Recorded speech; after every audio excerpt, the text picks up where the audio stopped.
چاند رات شریعت اسلامیہ میں لیلۃ الجائزہ کہلاتی ہے، اور اللہ تعالیٰ جل شانہ بندوں کو اس رات نوازتا ہے کہ پورا مہینہ تم نے روزے رکھے اور اب میں تمہیں اس کا صلہ عطا کروں گا۔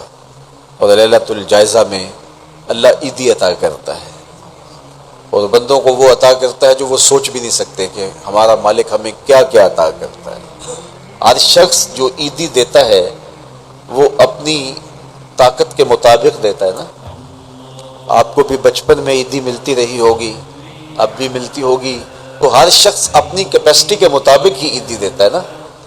تو یار جب ایک عام آدمی 10-20 روپے دے دیتا ہے، لیکن جس کو اللہ نے بڑا نوازا ہو تو وہ پھر 500 روپے کا نوٹ آپ کو دیتا ہے کہ جناب یہ عیدی ہے آپ کی، تو پھر اللہ کتنی عیدی دیتا ہوگا، وہ کتنی کرم نوازیاں فرماتا ہوگا۔ تو یار جب عیدی لینے کا وقت ہو اس دن ہم بازار میں ہوں، جب عیدی لینے کا وقت، کچھ لوگ اپنے سارے کام اور ساری خریداری چاند رات کے اوپر چھوڑتے ہیں کہ اس رات کو ہم بازار جائیں گے۔ کچھ لوگوں کو شوق ہوتا ہے اس رات بازار جانے کا، حالانکہ بازار شر الاماکن، بری جگہ، سب سے بہتر جگہیں اللہ کے گھر مسجدیں ہیں، اور سب سے بدترین جگہیں بازار ہیں۔ اور اگر آپ کاروبار کرتے ہیں تو آپ کی مجبوری ہے کچھ بیچنا، تاکہ آپ اس خرید و فروخت سے اپنے بچوں کا رزق کما سکیں یا اپنی ضروریات کو وہاں سے جا کے خرید کے لا سکیں، تو وہ مجبوری ہے۔ تو مجبوری کے لیے آپ وہاں جا سکتے ہیں، اور ہمیں حکم دیا گیا دیر سے جاؤ جلدی واپس آ جاؤ۔ مسجد میں حکم دیا گیا ہے جلدی جاؤ دیر سے واپس آؤ۔ اور ہمیں پتہ ہے کہ چاند رات کو رش کتنا ہوتا ہے، اور ہم اسی وقت کے لیے سارے کام چھوڑے ہوں جبکہ کندھے سے کندھا چھو رہا ہوتا ہے، اور مرد و زن کا اختلاط بھی وہاں ہوتا ہے، تو پھر اپنے آپ کو بچانا اور اپنے آپ کو محفوظ رکھنا اور اپنی نظر کی عفت اور پاکیزگی کا خیال رکھنا کتنا مشکل ہو جائے گا۔ اپنے آپ کو آزمائش میں ہی کیوں ڈالا جائے کہ جس میں ہم پورے نہ اتر سکیں۔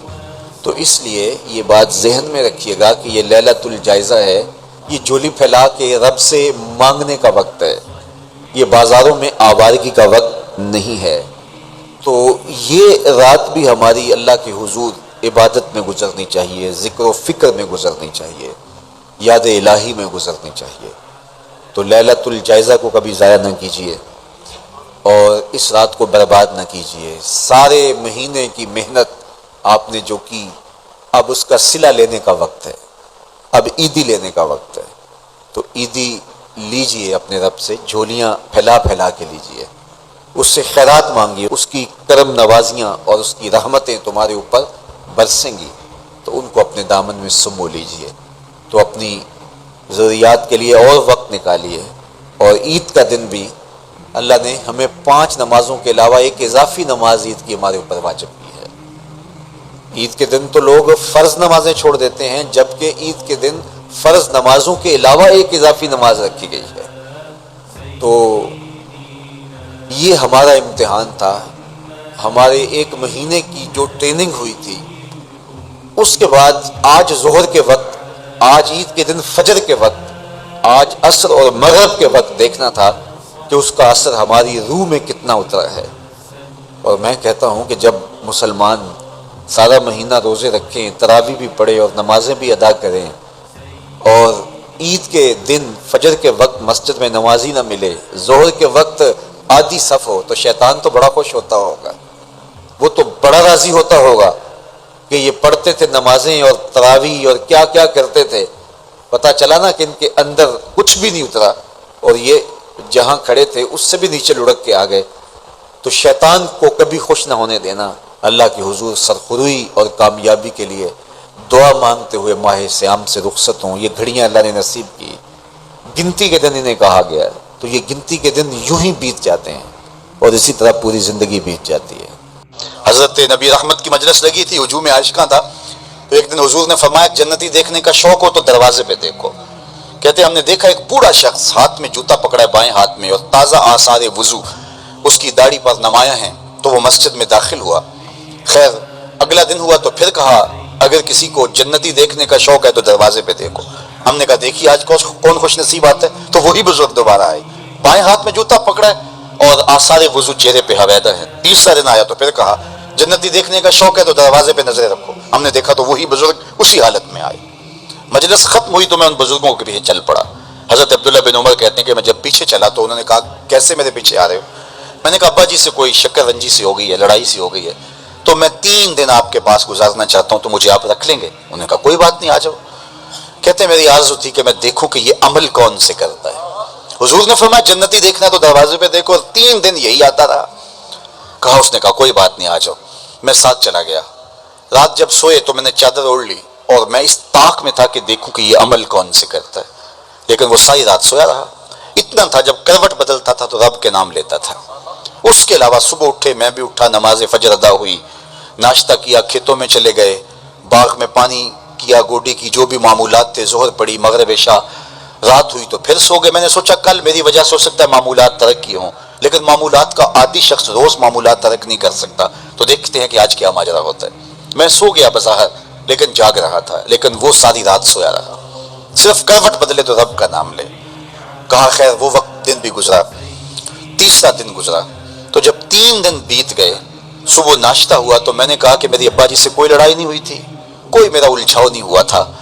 میں نے حضور سے سنا کسی نے جنتی دیکھنا ہے تو دروازے پہ دیکھو, اور 3 دن آپ ہی بابا جی آتے رہے, لیکن مجھے تو کچھ دکھائی نہیں دیا. 3 راتیں اور 3 دن میں نے آپ کے ساتھ گزارے.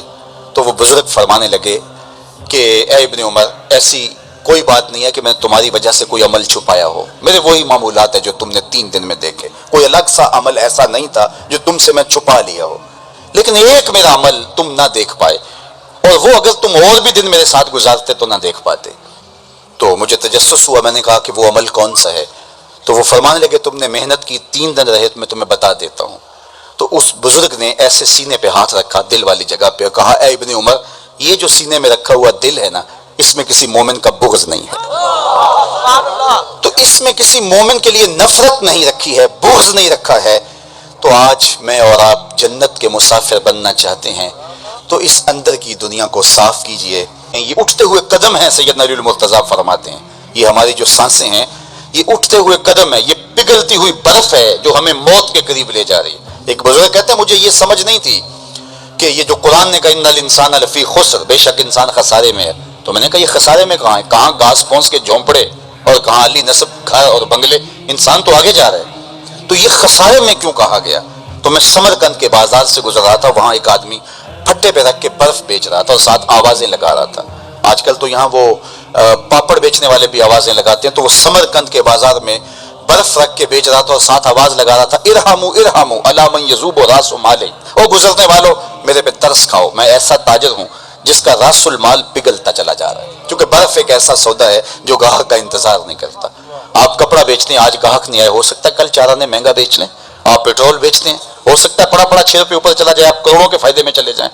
لیکن اگر برف کا کل گاہک آپ بھی آ گیا اور مہنگی بھی ہو گئی, برف ہی نہیں ہوگی, تو وہ کہتا ہو لوگوں میرے پہ رحم کرو, مجھ سے برف لو, میں ایسا تاجر ہوں جس کا راس المال پگھلتا چلا جا رہا ہے. ارحموا ارحموا الی من یذوب راس مالہ. تو قدم رک گئے اور کہا کہ مجھے ان الانسان لفی خسر کا ترجمہ سمجھ میں آ گیا. جس طرح تیری برف پگھلتی جا رہی ہے میری زندگی پگھلتی جا رہی ہے, تیری برف قطرہ قطرہ پگھل رہی ہے, میری زندگی سانس سانس پگھل رہی ہے. اگر تو اب بیچ لیتا ہے, اس کے بدلے درہم لے لیتا ہے, دینار لے لیتا ہے, پارچہ جات لے لیتا ہے, کوئی جنس لے لیتا ہے, تجھے 4 آنے بچ جائیں گے. اور میں بھی ان سانسوں کے بدلے درود پڑھ لیتا ہوں, ان سانسوں کے بدلے نماز پڑھ لیتا ہوں, سانسوں کے بدلے قیام کرتا ہوں, رکوع کرتا ہوں, سجود کرتا ہوں, کسی دکھی کے کام آ جاتا ہوں, کسی پریشان حال کی پریشانی دور کر دیتا ہوں, تو یہ میری سانسیں کام آ گئی. تو آج وقت ہے, وہ کسی پنجابی شاعر نے کہا تھا نا, آج ساوی نے کھلے راوی نے انج ٹوک نوکھڑے ٹکڑے نہیں. آج وقت ہے, آج فرصت ہے. وہ فقیر کھڑا تھا بازار میں رو رہا تھا, تو کسی نے گزرتے ہوئے کہا بابا کسی نے مارا ہے, تنگ کیا ہے؟ کہا نہیں کوئی ایسا ماجرا نہیں ہوا, ان کے رویے نے رلا دیا. کہا کیا مطلب؟ کہا ان کو دنیا میں کھوئے ہوئے دیکھا, دل میں ترس جاگا, تو میرا خیال ہوا ان بندوں کی اور رب کی صلح نہ کروا دوں. تو کہا پھر کیا ہوا؟ کہا میں نے اس سے بات کی, آواز آئی لے آ میری چوکھٹ پہ, ایک آنسو سے سارے گناہ معاف کر دوں. میں بڑا خوش ہوا, میں ان سے بات کی, یہ الٹا میرا مذاق اڑانے لگے, جا بابا اپنا کام کر, تمہیں کیا پتا ہوتا ہے دنیا اور دنیا داری کیا ہوتی ہے. تو وہ تو مان رہے, یہ نہیں مان رہے, تو مجھے اس پہ رونا آ گیا. خیر وقت گزر گیا, اگلے دن وہی شخص قبرستان کے قریب سے گزرا, دیکھا وہ فقیر وہاں کھڑا بھی رو رہا تھا. کہا بابا بازاروں میں بھی روتا ہے، قبرستانوں میں بھی روتا ہے، آج کیا ماجرا ہے؟ کہا کہانی کل والی ہے۔ کہا کیا مطلب؟ کہا ان سے مایوس ہو گیا تو آج ادھر نکل آیا، اور میرا خیال ہوا آج ان کی اور رب کی صلح کرواؤں۔ تو تجسس سے پوچھا آج کیا بنا؟ کہا آج یہ مان گئے وہ نہیں مانتا، کل وہ مانتا تھا یہ نہیں مان رہے تھے، اور آج یہ مانتے ہیں وہ نہیں مانتا۔ وقت پر کافی ہے قطرہ بھی آب خوش ہنگام کا، جل گیا جب کھیت پر زمیں تو پھر کس کام کا۔ آئیے میں اور آپ اپنے رب سے اپنے تعلق کو جوڑ لیں، اپنی زندگی کو کبھی بھی نماز سے محروم نہ رہنے دینا، سونے سے قبل 5 انگلیاں بھی گن لینا اور 5 نمازیں بھی گن لینا۔ حضور میری تو ساری بہار آپ سے ہے، میں بے قرار تھا میرا قرار آپ سے ہے۔ حضور میری تو ساری میری تو ہستی کیا ہے، میرے غریب نواز، میری تو ہستی کیا ہے، میرے غریب نواز، جو مل رہا ہے مجھے سارا پیار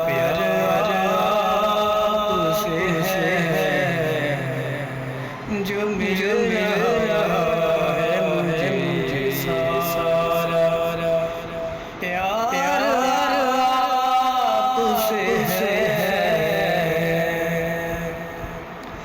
سیاہ کا بڑی ندامت ہے،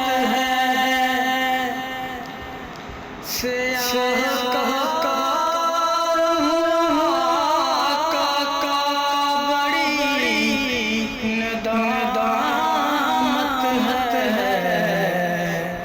قسم خدا کی یہ میرا وقار آپ سے ہے۔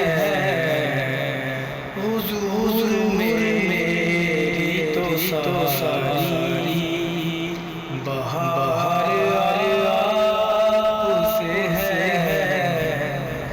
میں بے قرار